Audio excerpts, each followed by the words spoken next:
Il y a quelques mois, l'ambiance dans ce parc d'attractions bien connu des habitants de Douala était ceci.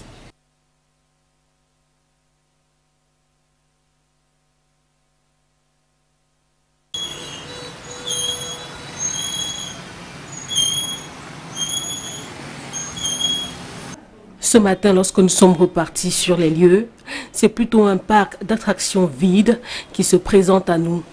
Pas l'ombre d'un enfant sur ce manège à l'arrêt, aucune personne assise dans ces auto-tamponneuses, encore moins à ces tables.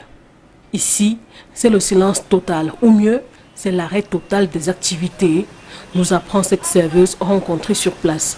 Très mal, depuis les activités ont chuté. Avant, il y avait, la plupart de nos clients venaient pour les jeux. Les parents venaient pour les jeux avec les enfants, mais depuis le confinement, c'est mort. Moi, je suis serveuse ici, là, je travaille juste là à côté. Et vraiment, comme vous voyez, il n'y a personne, c'est mort de chez mort. Vraiment. Déjà qu'on a dit qu'il faut désinfecter, ce n'est pas évident de désinfecter l'eau tout le temps, pour que les enfants viennent nager et tout ça. C'est vraiment beaucoup d'entretien et c'est mort, vraiment. C'est trop d'argent, qu'il n'y a pas déjà, il n'y a pas de clients, il n'y a pas d'entrée. Bon, c'est un peu ça. Pire, la direction du parc a été obligée de mettre son personnel en congé technique, apprend-on. Il y a pas mal d'employés qui sont restés à la maison. On a demandé de rentrer d'abord.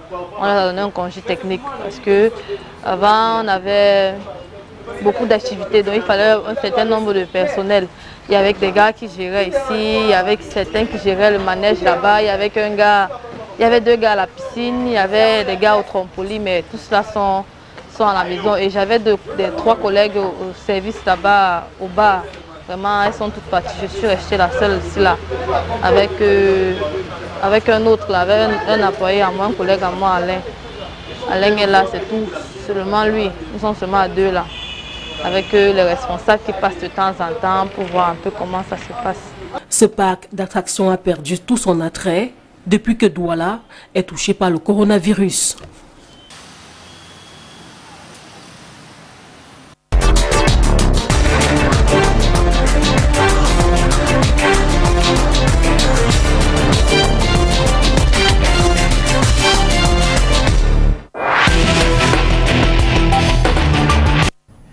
Voilà, le second plateau est déjà installé. Vous avez constaté que Maître Philaine Dubuissi reste des nôtres. Il sera donc en compagnie de Edimo Mongori qui nous a rejoint pour ce second plateau. Bon après-midi, Edimo Mongori. Bon après-midi à tous les téléspectateurs, surtout à vous également, qui êtes sur le panel. Je suis très heureux de me retrouver ce dimanche à nouveau avec vous. On l'a fait, je crois, la semaine dernière, mais autour d'une autre thématique, quelque chose comme ça. Tout à fait. Alors, une actualité brûlante qui vous aura marqué en dehors de celle qu'on aborde cet après-midi? Oui, la question de la suppression de la dette ou l'annulation de la dette, enfin la question d'allègement de la dette, compte tenu du fait qu'il y a eu certainement dans plusieurs pays, pas seulement en Afrique, mais parlons d'abord de l'Afrique, des budgets rectificatifs. Et vous savez, la plupart des pays africains ont mis en place des plans d'émergence entourés par des projets de renforcement des stocks, d'infrastructures spatialement connectives. Naturellement, au moment où ces pays sont en train de redorer dans le blason infrastructurel, subitement intervient cette crise qui réduit massivement les flux d'investissement direct étrangers et tous les mouvements de ce fonds. Et naturellement, il y a des risques.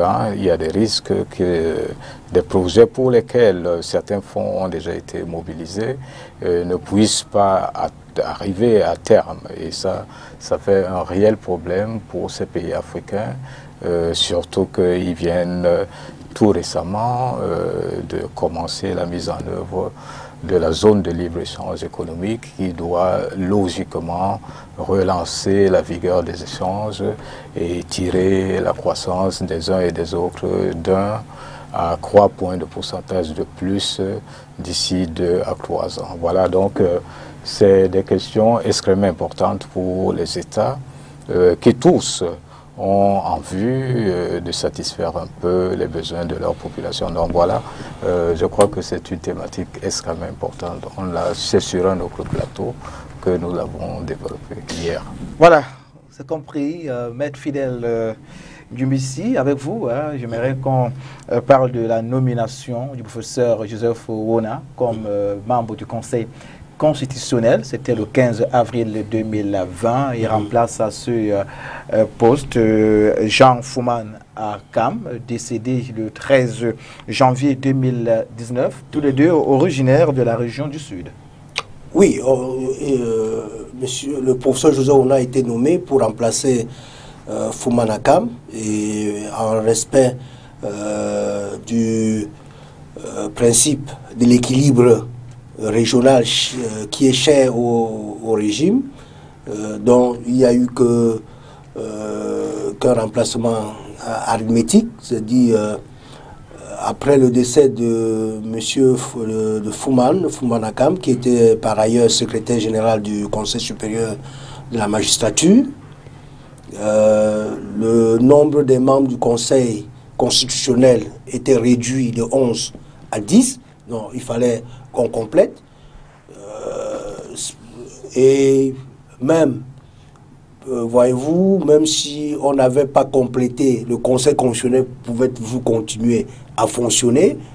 Vous avez vu que récemment, le Conseil constitutionnel a statué sur les élections législatives dernières, c'est-à-dire à 10, parce que la loi prévoit que le Conseil doit, pour statuer valablement, doit être au moins à 2 tiers des membres.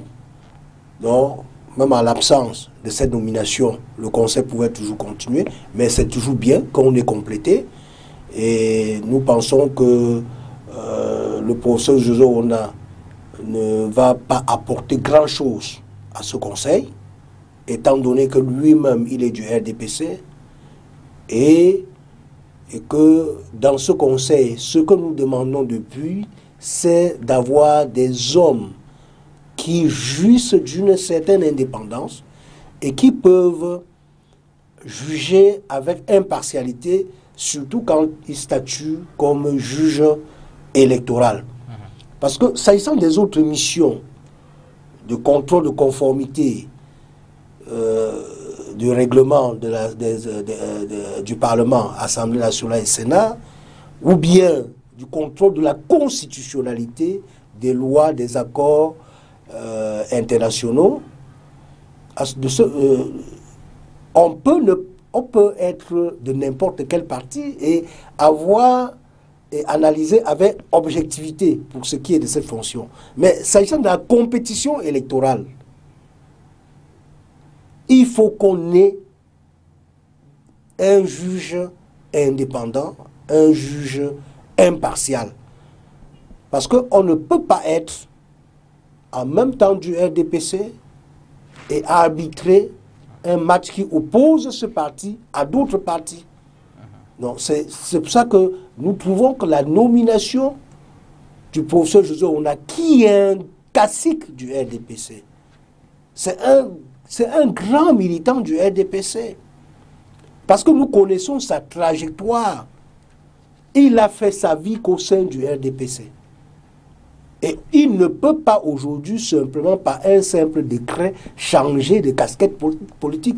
Lui-même a reconnu, dans une interview accordée sur une chaîne concurrente, que dans le monde, on ne trouve aucun conseil constitutionnel où les membres n'ont pas d'affinité politique. C'est vrai, mais la différence avec notre conseil constitutionnel, c'est que ce conseil constitutionnel est un arbitre de la compétition électorale, ce qui ne se passe pas ailleurs.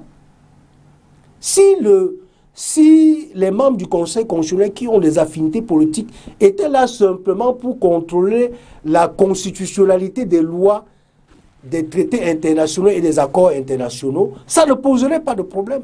Mais au moment où il est arbitre, où il vient arbitrer une compétition entre leur parti et les autres partis.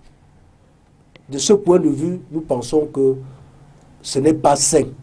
Et avec ça, nous ne pourrons pas avoir des élections libres et justes et transparentes.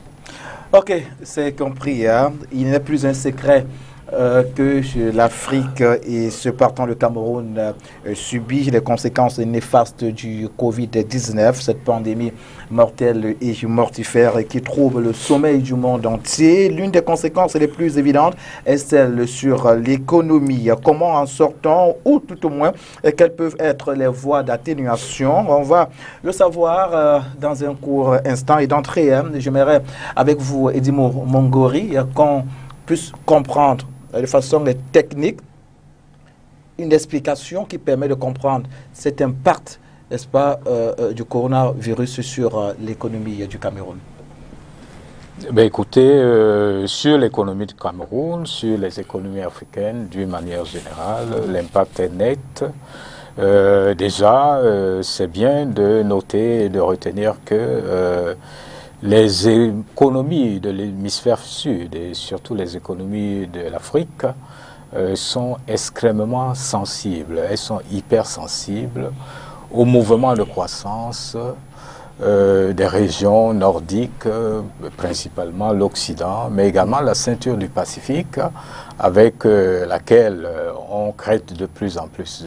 Je veux dire quoi?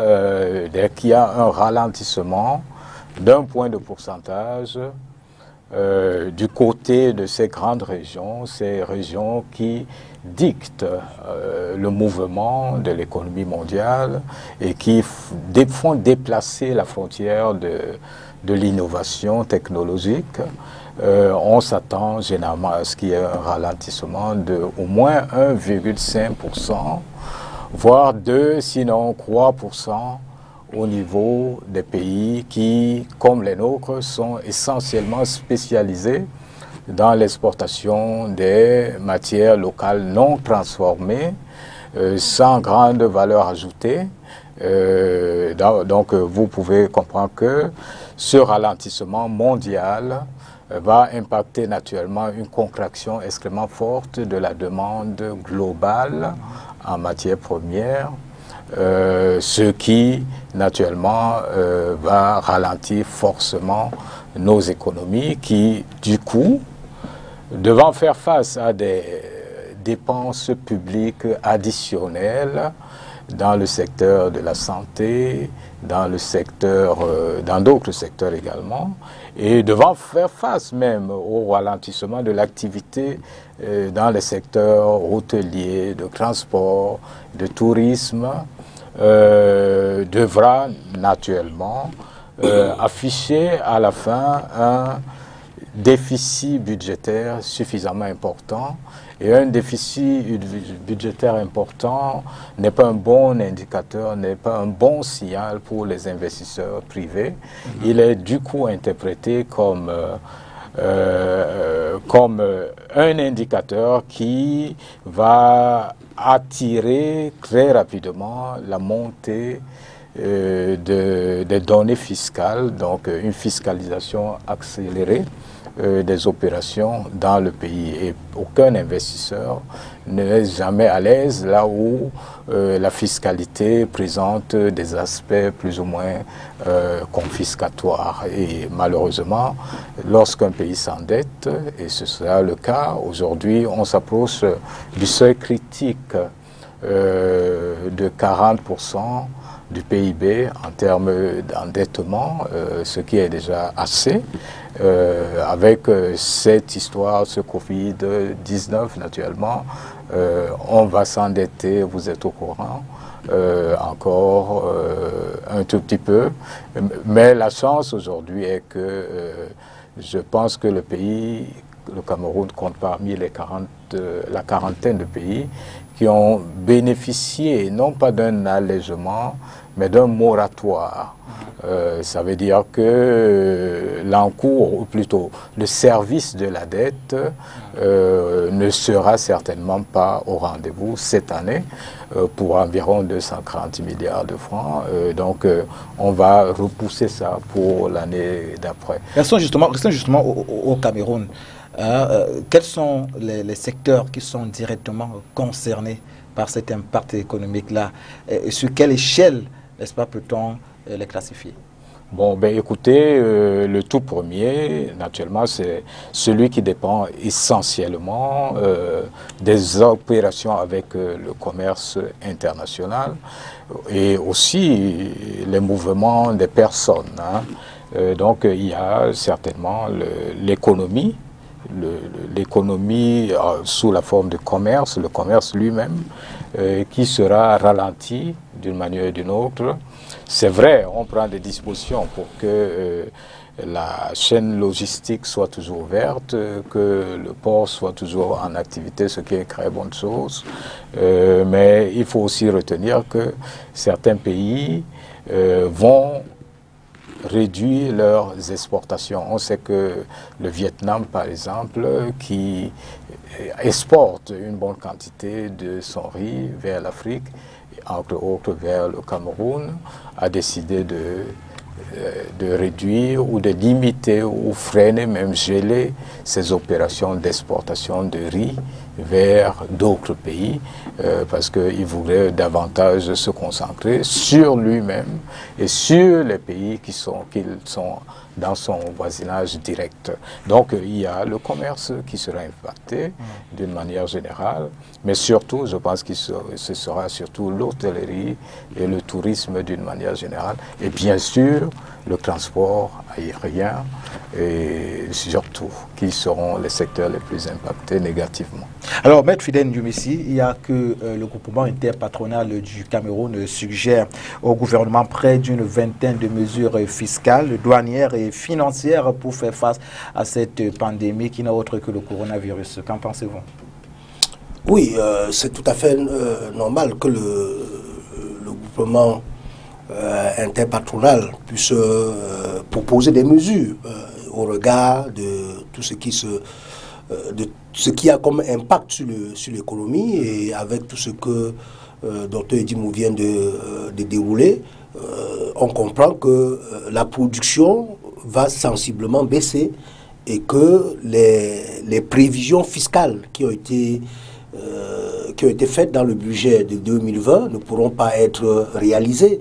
Et il faut rapidement réajuster pour qu'on puisse permettre aux entreprises de résister. Parce que si on continue à mettre la même pression fiscale sur les entreprises sans tenir compte de cette pandémie, les entreprises risquent seulement de disparaître. Et là, il faudrait que l'État puisse réagir très vite, comme on a vu ailleurs. On a mis en place des mesures pour faire à ce que les entreprises puissent résister. On a vu au Sénégal, on a vu en Côte d'Ivoire, on a vu au Niger et plus récemment au Tchad, et même un peu plus loin de nous en France, on a vu comment Macron a décidé que les entreprises vont bénéficier des crédits et que l'État sera caution pour ces entreprises-là qui peuvent bénéficier des crédits énormes pour faire face, pour pouvoir résister. Donc il est urgent que le gouvernement puisse se décider. Nous sommes un peu, peut-être, on espère que comme le gouvernement a annoncé que dans les jours qu'il y a une étude sur l'impact économique, que des mesures vont être prises pour permettre à ce que les entreprises puissent résister à cette pandémie-là. Et il faut comprendre que le budget qui a été prévu ne pourra pas être réalisé. Et rapidement, il faut aussi que le gouvernement pense à des mesures, à des lois de finances rectificatives. Parce que si on reste dans ce budget-là, ce sera de l'illusion. Donc, il faut déjà penser à la loi de finances rectificative parce qu'on ne peut pas réaliser ce budget. Parlant de loi rectificative, Edmond Bongori, l'année est déjà en cours, le budget a été voté. Comment cela peut-il se faire?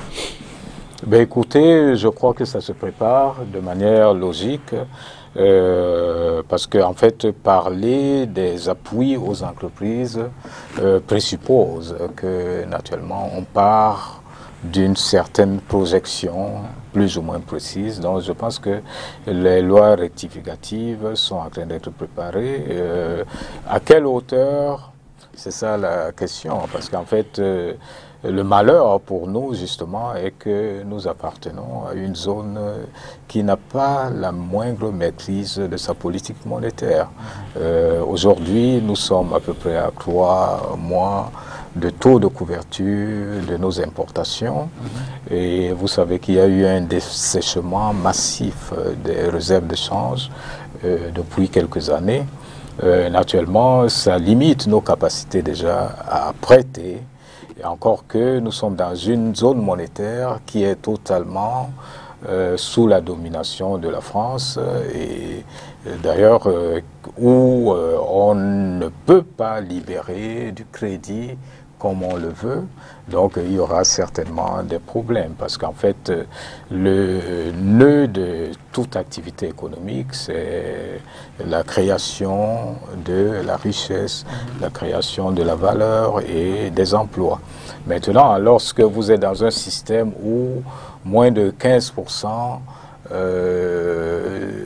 de l'argent en circulation est affecté au financement de l'économie, ça fait quand même un problème. Et vous le savez, en zone CEMAC, nous faisons une exception dans la planète, sur la planète tout entière, alors que partout, même en zone UEMOA, on va à 40-50% de ce ratio, et que chez les Français et les Occidentaux, on va souvent à 100% et voire au-delà. Chez nous ici, le petit planteur, la petite entreprise ne peut pas aller au-delà parce que ces plafonds sont là et nous ne pouvons rien faire. Vous comprenez naturellement pourquoi la sortie d'un certain Emmanuel Macron en faveur des pays africains, certainement parce qu'il sait tout le mal qu'il nous fait de l'autre côté et il se connaît jusqu'à quel point nous sommes frappés et vraiment frappés par tout ce qui se passe au niveau déjà monétaire. Vous savez que 50% de nos devises sont d'office gardées quelque part dans un trésor public, qui est le trésor public français. Vous savez que toutes les transactions faites en devises sont logiquement supposées couvertes et garanties par la France et que chaque opération également fait l'objet d'une certaine décote. Même si elle est faible, elle est importante lorsque vous considérez qu'il y a 14 pays dans cette même zone qui fait au quotidien de multiples opérations à l'import et à l'export. Vous êtes sans ignorer que lorsque vous avez une économie faible comme la nôtre et que vous fonctionnez à l'international avec une monnaie, d'ailleurs la plus forte des devises qui existent, l'euro, vous affichez nécessairement une perte de compétitivité variant entre 25 et 40%. Donc voyez-vous, le tableau est plutôt un peu sombre à mon avis. C'est pour cela certainement aussi que on a pu obtenir, parce que les institutions internationales, elles savent tout ce qui se passe.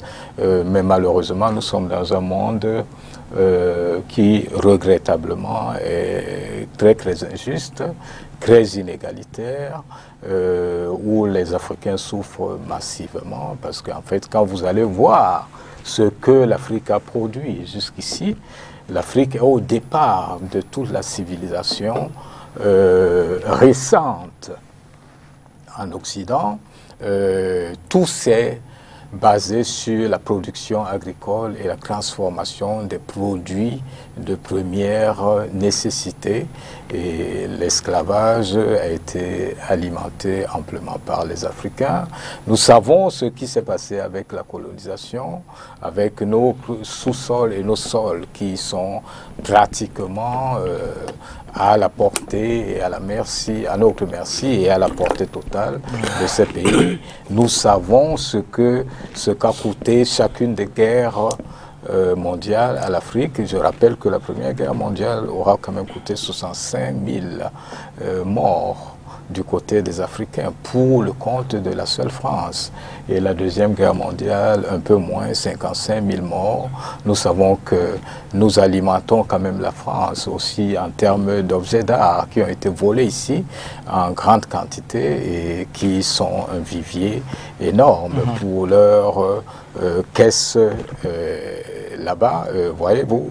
Donc quand on constate toutes ces histoires, et on sait que les institutions internationales sont au courant de cela, mais elles sont complices dans ce jeu. Nous autres, nous sommes obligés à tout moment de dénoncer ces situations malheureuses. Alors, Fidèle Ndumbissi, d'après le groupement patronal du Cameroun, du GICAM, l'État doit activer les leviers monétaires pour approvisionner le système bancaire en liquidité. Il s'agit principalement de la facilitation de l'accès des banques au marché monétaire par la baisse de ces taux d'intérêt, l'augmentation des plafonds de refinancement, l'accompagnement des banques et établissements financiers dans l'octroi des crédits de trésorerie aux entreprises, le gel par voie réglementaire, etc. Alors, cela est-il possible dans le contexte économique actuel? C'est très très difficile parce que nous ne jouissons pas de l'autonomie monétaire. C'est ça le problème. Parce que nous n'avons pas la capacité, et au fait nous n'avons pas l'autonomie de battre monnaie. Donc notre monnaie dépend d'un autre pays, c'est-à-dire la France, le franc CFA, de l'euro. Donc, et de ce point de vue, il sera très difficile pour nos États d'utiliser le levier monétaire pour pouvoir faire face à cette situation.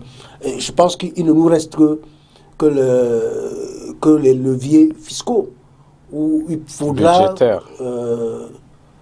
peut-être faire des remises d'impôts à certaines entreprises pour permettre qu'elles puissent résister.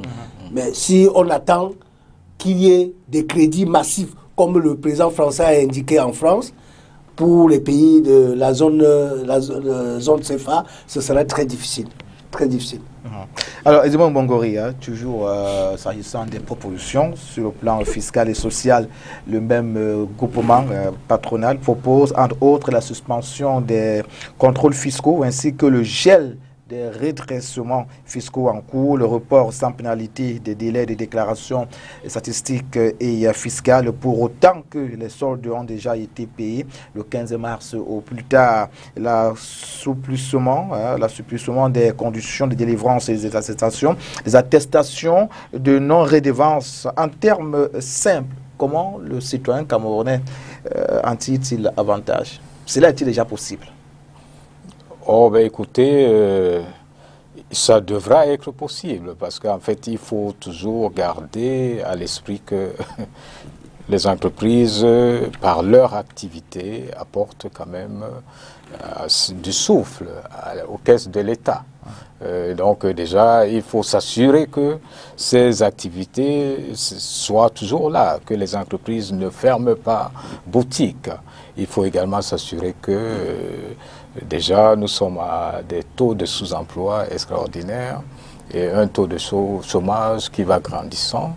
Voilà, donc il faut naturellement accompagner les entreprises dans cette épreuve qui, heureusement, à mon avis, ne devra pas trop durer, même si certains pensent que c'est pour très longtemps. J'espère que ça ne va pas durer, j'espère que je ne me trompe pas, mais je n'ai pas trop l'impression qu'on pourra faire beaucoup, parce que les contraintes, elles sont là. Il y a des crises internes, il y a des crises, des contraintes extrêmement fortes à l'international en termes de remboursement de ceci, de cela. Il y a les plans de développement des infrastructures qui ne doivent pas s'arrêter parce que lorsqu'ils s'arrêtent, c'est des pertes énormes. Il y a l'organisation de la CAN qui est là tout proche. En fait, il y a beaucoup de choses qu'il faudra faire très rapidement. Et je ne vois pas trop bien. Je pense que ce sera certainement, il y aura une petite pause fiscale. Ça, c'est important. Il faut ça. Il y aura moins de redressements fiscaux à opérer aujourd'hui. Je pense qu'il devrait y avoir des soutiens à l'importation pour ceux qui s'exercent sur les marchés internationaux. Je pense cependant surtout qu'il faut apporter, à mon avis, des petites rallonges et des petits soutiens surtout aux secteurs les plus sinistrés, parce qu'en fait, ce qu'on ne dit pas assez, c'est que lorsque un hôtel, par exemple, arrête de marcher, il y a quand même des coûts de maintenance qui sont toujours là.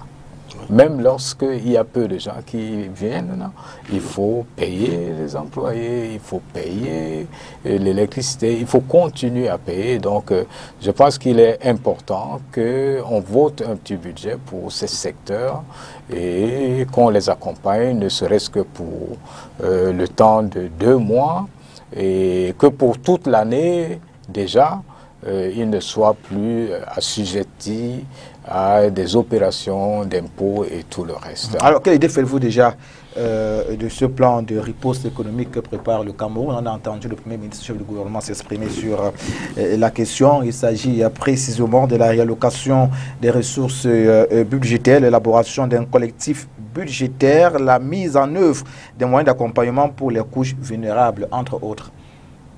Oui, absolument. Vous savez, il parle de la collaboration entre la sphère politique et le monde des affaires. Vous savez, il faut absolument améliorer ce levier. C'est le levier qui explique en fait la montée en puissance de tous les pays du monde. Et pourquoi attendre qu'une pandémie trouble le sommeil pour que de telles initiatives puissent voir le jour? Bon, ben, il y avait déjà le Cameroun Business Forum, mais nous avons toujours trouvé que c'était un peu insuffisant pour un pays qui veut émerger dans une quinzaine d'années. L'émergence doit être transformée en une cause nationale, une grande cause nationale, et on ne peut pas émerger en sortant de terre des infrastructures. Il faut surtout donner les marges de manœuvre et être en constante concertation avec ceux qui créent la richesse, ceux qui créent la valeur, ceux qui créent des emplois. Le déclenchement du miracle asiatique est avant tout la conséquence d'une bonne collaboration entre la sphère politique et le monde des affaires. Bon, maintenant, quant aux vulnérables, ils sont de plus en plus nombreux.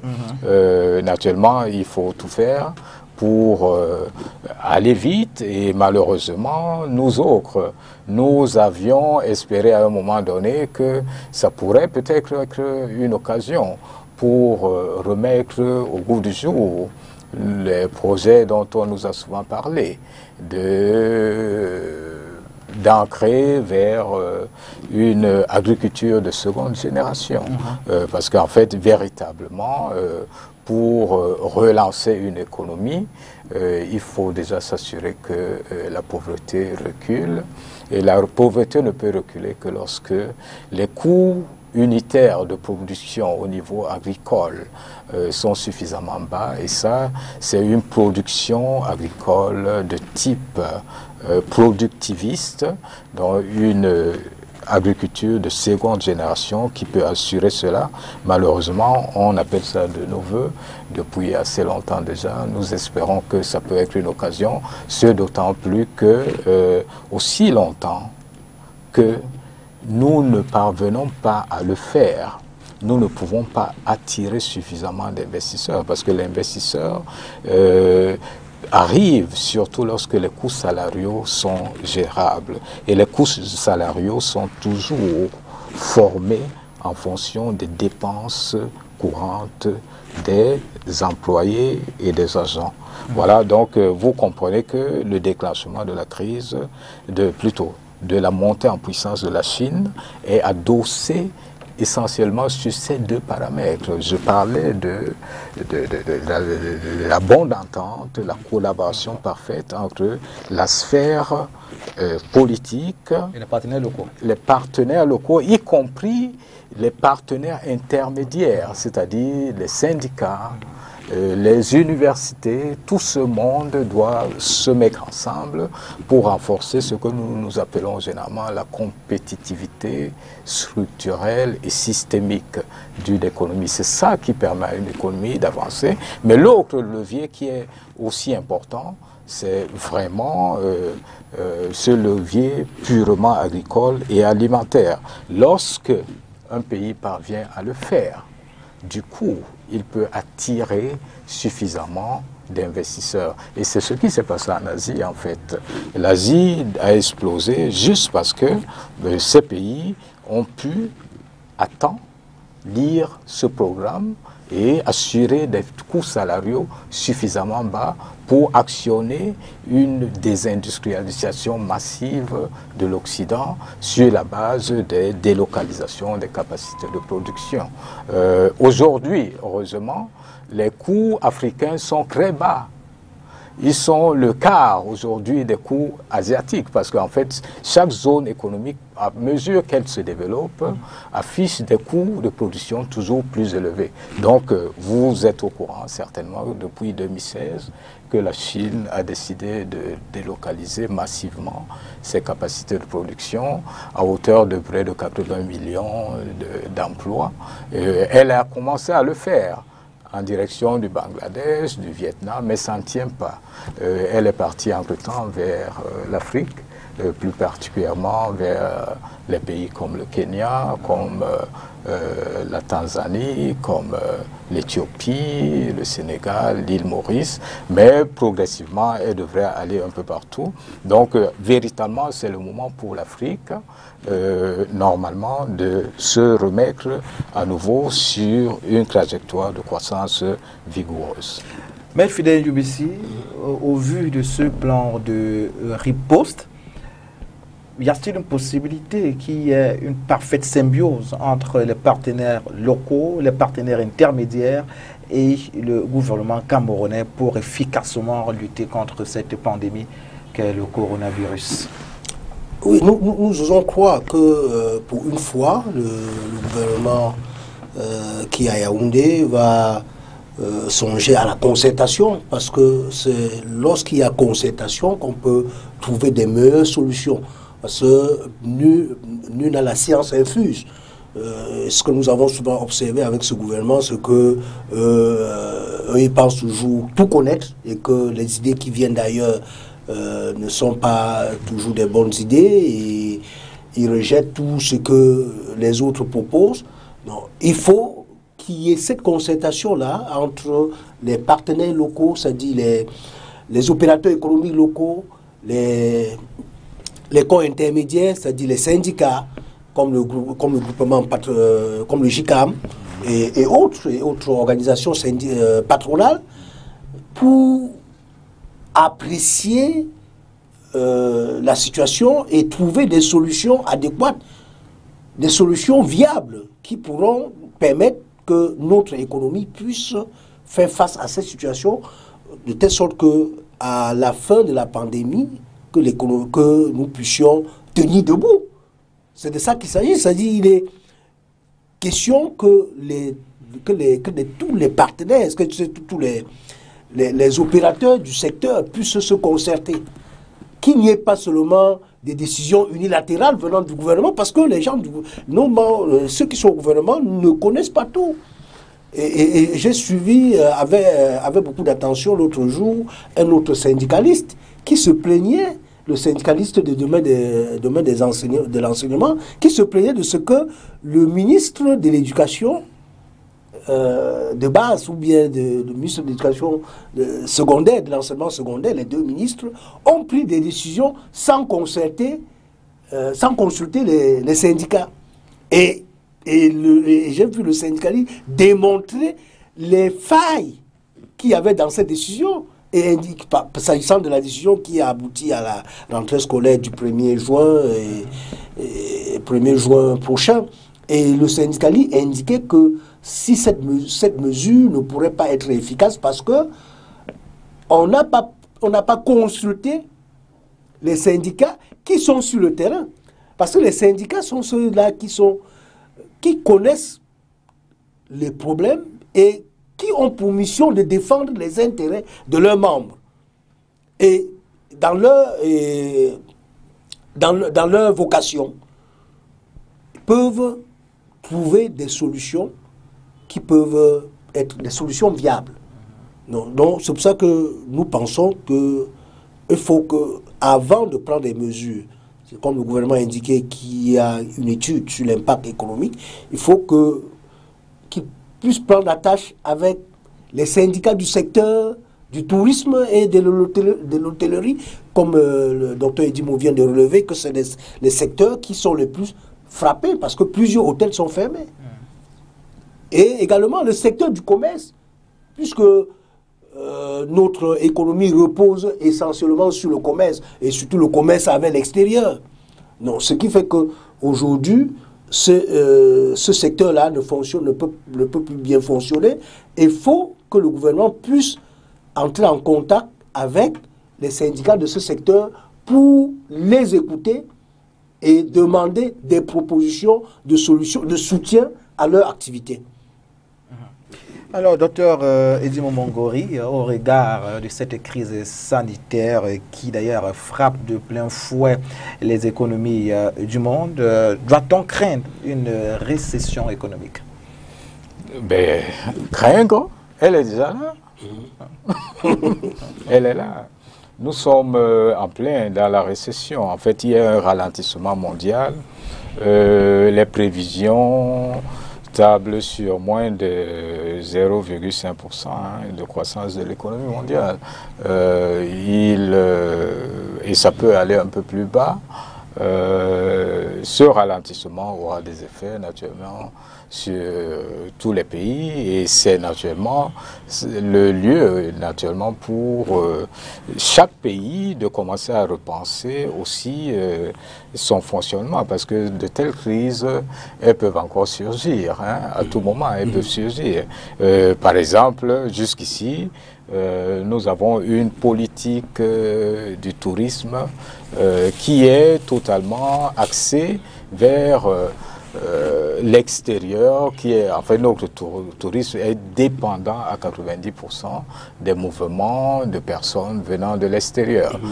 Aujourd'hui, certainement, on va commencer à penser à faire la promotion du tourisme national, au plan national, subventionner, accompagner des mesures qui permettent quand même à ce secteur d'être de moins en moins dépendant des affaires internationales.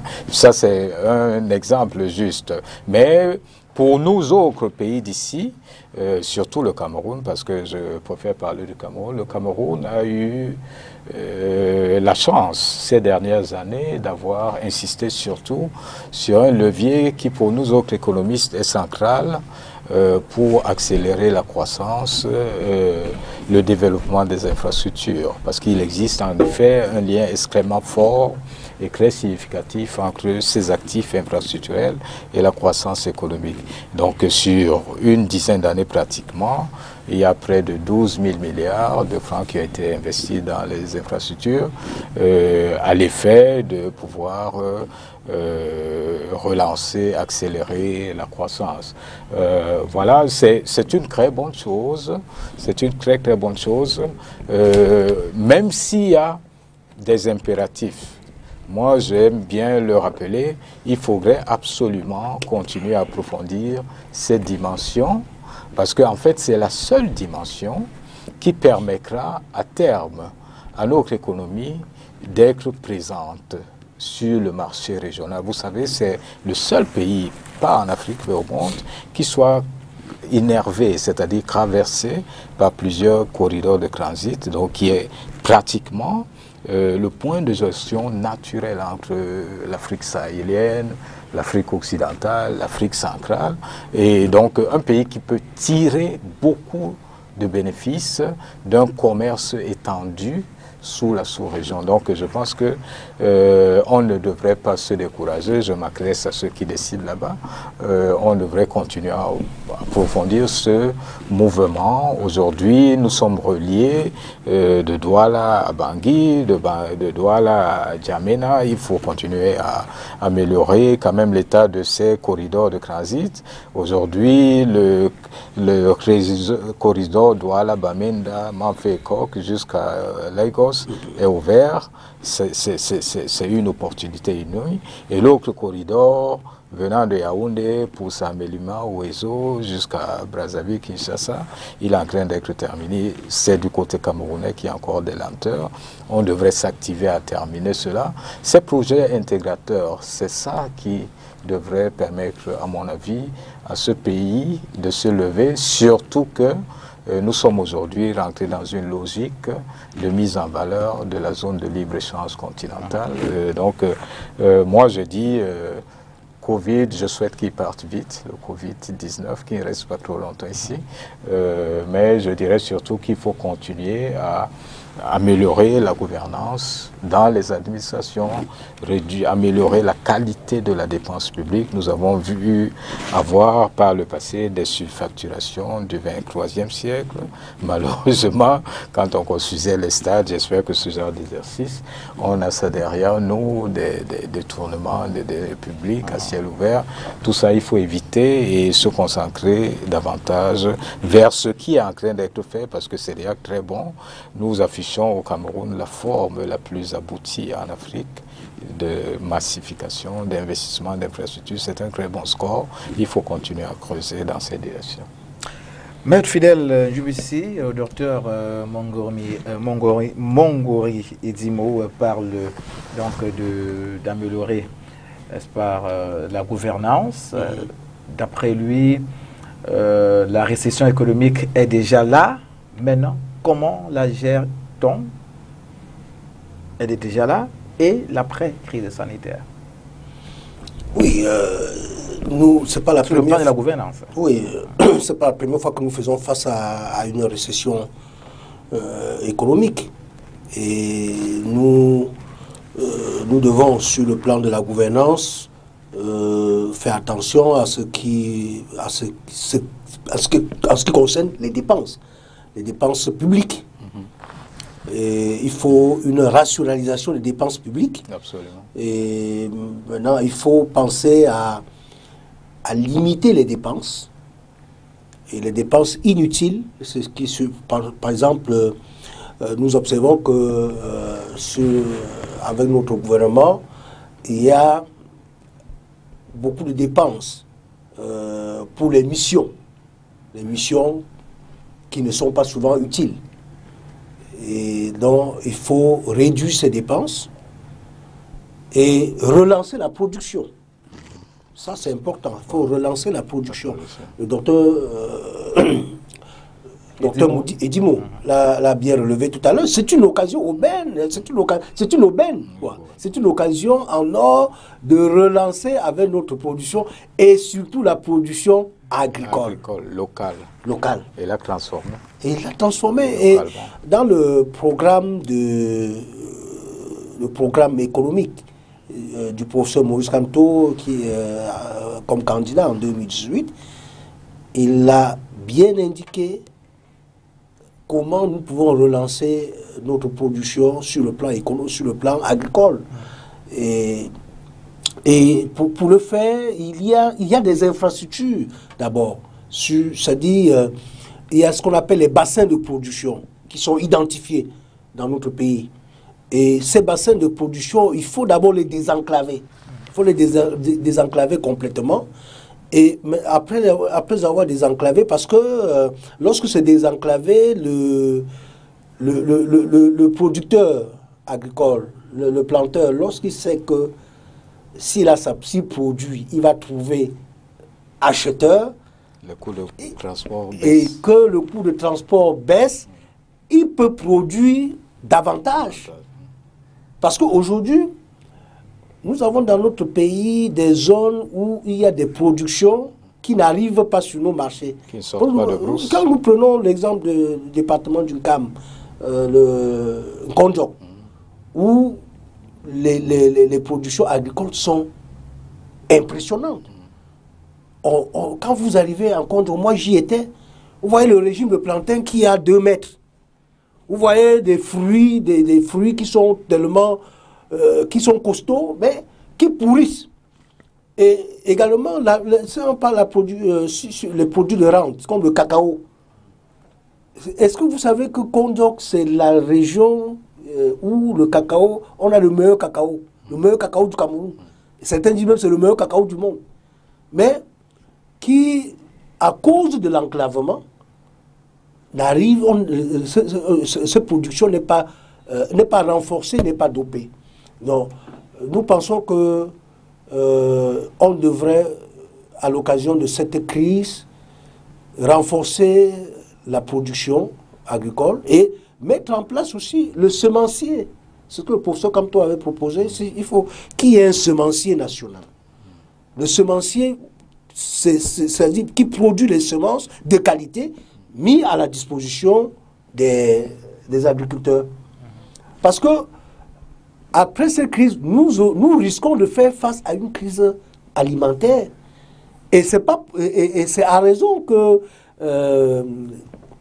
Docteur Eddy-Moua a cité l'exemple du Vietnam tout à l'heure, qui a dit qu'il n'exportera pas du riz vers des pays un peu lointains. Parce que, et on va faire face à une crise alimentaire. Elle est proche. Oui, à une crise alimentaire terrible, puisque aujourd'hui, même à cause du confinement, nos planteurs ne vont plus au champ. Non. Après, est-ce que nous aurons suffisamment de l'alimentation? Ça poserait un problème. Non, il faudrait que nous nous appuyions sur ce levier agricole qui est encore vierge et qui peut aider notre pays à décoller. Docteur Eddy-Moua, vu que cette crise sanitaire est réelle et impacte sur l'économie nationale, quelle est désormais l'expression qui doit être à la mode? Relance économique ou alors croissance économique? Oh, ben, écoutez, c'est une grosse question là. Bon, mais je dirais que je préfère le mot croissance économique. Et pourquoi? Tout simplement parce que déjà, en dépit des guerres de toutes sortes, sécuritaires, les défis sécessionnistes et tout, la croissance est quand même restée relativement robuste, autour de 4%. Habituellement, hein, pour nous autres, toute guerre d'usure, toute guerre intestine a tendance à arracher 1 à 2 points de pourcentage de croissance par an à une économie. Ça veut dire que on voit la nécessité de pacifier au plus tôt le pays parce qu'on y perd beaucoup de moyens et surtout là-dedans on perd le capital sous toutes ses formes, hein, le capital physique, les infrastructures, les équipements, on perd en termes de capital financier parce que lorsqu'il y a une guerre, elle a un effet d'éviction énorme sur les flux d'investissement direct entrant, le capital même jusqu'au capital humain est sacrifié parce qu'en fait les gens qui meurent, qui sont déplacés, qui ont été formés pendant des années, hein, c'est quand même une perte énorme et il faut éviter ce genre de choses et surtout, et ça on ne parle pas beaucoup de ça, l'aspect capital social qui est adossé sur la cohésion sociale et qui est très difficile à reconstituer est également à la peine à un moment donné. Ceci dit, je pense que la guerre, malgré ces guerres, on est arrivé à un niveau de croissance qui était, à mon avis, assez bon, mais je le disais tantôt, il faut continuer à investir dans les infrastructures, continuer à moderniser l'appareil de production. Il a bien évoqué. Je donne souvent un petit exemple. Hein. Il s'est passé quelque chose d'extraordinaire dans un pays non loin d'ici. Je pense au Kenya, il y a 2 ans exactement. Ils ont mis en service leur réseau ferroviaire sur plus de 800 km. L'effet est direct. 1,5% de croissance supplémentaire depuis ce moment. Parce qu'en effet, ça a relancé les travaux champêtres, la production agricole et la transformation locale des produits du terroir. Je crois qu'on doit continuer vraiment à aller dans le sens de la modernisation de notre parc infrastructurel, vu notre position qui est extrêmement intéressante dans la sous-région, mais aussi et surtout penser à cette transformation, l'industrialisation. Aucun pays au monde ne devient émergent sans s'industrialiser. C'est en s'industrialisant qu'on crée des emplois décents. En exportant, continuant à exporter les matières premières à l'état brut, actuellement, on exporte des opportunités d'emploi pour nos jeunes qui sortent des universités de plus en plus nombreux et qui inondent les villes. Voilà, donc je pense qu'il faut le faire. Il faut rentrer dans les chaînes de valeur d'une manière générale, les chaînes de valeur agricoles comme industrielles, aussi bien au plan régional qu'au plan mondial. Il faut tenter désormais à diversifier l'économie, pas seulement au niveau horizontal comme on le fait, mais tenter la diversification verticale, donc des produits, les transformer pour se repositionner positivement dans la division internationale du travail. Alors, cher monsieur, on est tous d'accord que le monde risque de subir ce qu'il a subi dans les années 30. Comment sortons de cette crise de façon globale? C'est pour sortir de cette émission. Oui, sortir de cette crise, il faut s'attendre à une chose, comme partout ailleurs. Lorsqu'il y a eu une grande crise, il y a eu une recomposition des concepts économiques. Il y a eu un remodèlement, même des modèles de croissance, et c'est ce vers quoi on tend aujourd'hui. Tout le monde a vu les limites des économies aussi bien occidentales que orientales. Hein. Aujourd'hui, tout le monde est entré plus ou moins en récession. Nous savons que jusqu'ici, les systèmes économiques ont été extrêmement productivistes, entièrement tournés vers une production à outrance de telle ou telle autre chose. Nous savons aujourd'hui que on commence à tirer les premières conséquences, qu'on va certainement privilégier de plus en plus une économie qui est beaucoup plus consciente des équilibres environnementaux, une économie dite circulaire qui ne va pas nécessairement croître très très vite, mais les pays qui sont le mieux placés aujourd'hui dans cette composition, c'est l'Afrique, vu le patrimoine sylvicole, l'un des poumons naturels du globe, nos plus grandes forêts. Les productions dans ces secteurs seront naturellement beaucoup plus rentables parce qu'on voit aujourd'hui la nécessité quand même de protéger. On sait ce que ça a donné. Cette crise n'a pas que fait du mal. Aujourd'hui, les Chinois voient déjà le ciel bleu parce qu'ils ne connaissaient plus la notion de ciel bleu. Et M. Maigre parlait de la crise alimentaire. Mais en fait, la crise alimentaire c'est même pas totalement lié au coronavirus, mais la crise alimentaire mondiale est à la porte de manière inévitable entre 2025 et 2027 et devrait logiquement se pointer parce qu'en fait, la plupart des grands producteurs agricoles, que ce soit la Chine ou l'Inde ou les pays occidentaux d'une manière générale aujourd'hui, sont caractérisés par la vieillesse des sols, la sous-production des sols et par le déficit en eau potable. Ceci dit, merci, parce que Maître l'a évoqué, vraiment c'est l'Afrique et surtout le Cameroun, parce que l'Afrique c'est 65% des terres arables disponibles aujourd'hui et à peu près 20% de ces terres arables disponibles sont au Cameroun. Donc ce serait une urgence d'aller vraiment dans cette direction, transformer nos campagnes, y mettre des pistes de collecte, les multiplier pour que la production sorte et qu'on l'exporte parce que ces pays, ces grands pays auront à faire face à des problèmes alimentaires. Vous constatez que la Chine est en train de planter sur 6000 hectares de riz au Cameroun. Voilà. Ce riz, personne ne l'a jamais vu. C'est pour prévenir ce qui va arriver. Merci, docteur Mongori, d'être passé par ici. Nous vous souhaitons un bon retour. Merci également à vous, maître Fidèle Njumbisi, qui était des nôtres. En quelques secondes, pour sortir aussi votre dernier mot. Moi, j'aimerais sur la même ligne.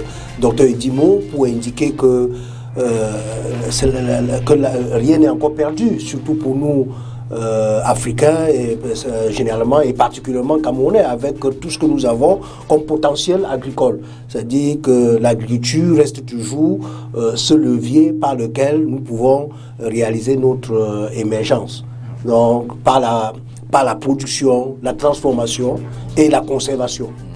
Voilà, cet hebdo de ce jour, c'est terminé. Merci à Eric Gando qui a assuré la réalisation, également la prise de son ce jour. Nous n'oublions pas Landry Yossa qui a assuré également, aussi bien de faire les caméras en studio. Les rediffusions de cette émission dès ce soir 20h30 sur Spectrum Télévision et puis demain à partir de 13h30. Restez fidèles, mesdames, messieurs.